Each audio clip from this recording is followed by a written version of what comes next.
అని చెప్తున్నారు కదా. Yeah. సో ఇదే అంశం మీద మనతో పాటు సాయి గారు ఉన్నారు, నేషనలిస్ట్ హబ్ అధినేత. సాయి గారు, యా. సో బంగ్లాదేశ్ లోనే హిందువులకు ప్రమాదం అంటే బెంగాల్లో కూడా ప్రమాదం వచ్చేసిన పరిస్థితి ఉంది. ఎట్లా మీకున్న సమాచారం ఏంటి? మీరు కూడా లాస్ట్ 4-5 డేస్గా 1 వీక్ దీని మీద దుస్సారించారు కదా.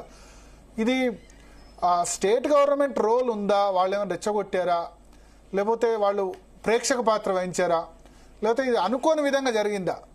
అంటే ఇప్పుడు వాళ్ళు ఏంటంటే స్పాంటేనియస్ రెస్పాన్సా? యాక్చువల్లీ భరత్ గారు నమస్కారం, అండ్ జీ న్యూస్ ప్రేక్షకులకు కూడా అందరికీ నమస్కారం. ఫస్ట్ వెస్ట్ బెంగాల్ గురించి మాట్లాడడానికి ఈ వెస్ట్ బెంగాల్ ఈ రోజు జరిగిన ఈ ముర్షిదాబాద్ అల్లర్లు మాత్రమే కాదండి, గత 5-10 సంవత్సరాల్లో అనేక సంఘటనలు చూస్తూనే ఉన్నాం. ఇంతకు ముందు 26 పరగణాలో ఇట్లాంటిదే జరిగింది. అటు మాల్డా రీజియన్ లో అయితే ఇళ్లను తగలబెట్టిన సందర్భాలు, అసలు బీభత్సంగా గుడిసెలు, ఆ ఇళ్లు అవన్నిటిని తగలబెట్టిన సందర్భాలు ఉన్నాయి. సందేశ్ ఖలీ మనకు తెలిసిందే. అండ్ మొన్నటికి మొన్న ఈవెన్ జల్పాయిగురిలో కూడా ఇట్లాంటిదే జరిగింది. సో ఇప్పుడు రీసెంట్ గా ముర్షిదాబాద్ అంటే దేశంలో ఒక సేఫ్ హ్యావెన్ గా ఈ ఉగ్ర కార్యకలాపాలకి, లేకపోతే కమ్యూనల్ వైలెన్స్ అని మనం చాలా సింపుల్ గా తేల్చేస్తాం, కానీ కమ్యూనల్ వైలెన్స్ మాత్రమే కాదు, దీంట్లో చాలా వెస్టెడ్ ఇంట్రెస్ట్ ఉన్నాయి. కొంతమంది అయితే డైరెక్ట్ గా మీకు జాతీయ ఛానల్లో వాటిల్లో ఈవెన్ ట్విట్టర్ లో వాటిల్లో విజువల్స్ వస్తున్నాయి, డైరెక్ట్ వాళ్ళు మాట్లాడుతున్న మాటలు వస్తున్నాయి. మేము అసలు ఇండియన్ కాన్స్టిట్యూషన్ కూడా పట్టించుకునేది లేదు అని మాట్లాడుతున్న వాళ్ళు ఉన్నారు. అండ్ మమతా బెనర్జీ మా దయాదాక్షిణ్యాలపైన ఆధారపడి ఉందని కొంతమంది ముస్లిం మత పెద్దలే చెప్తూ ఉన్నారు.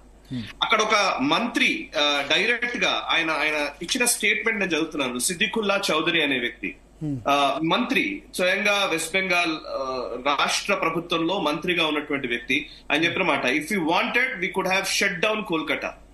We can easily create traffic jams in the city.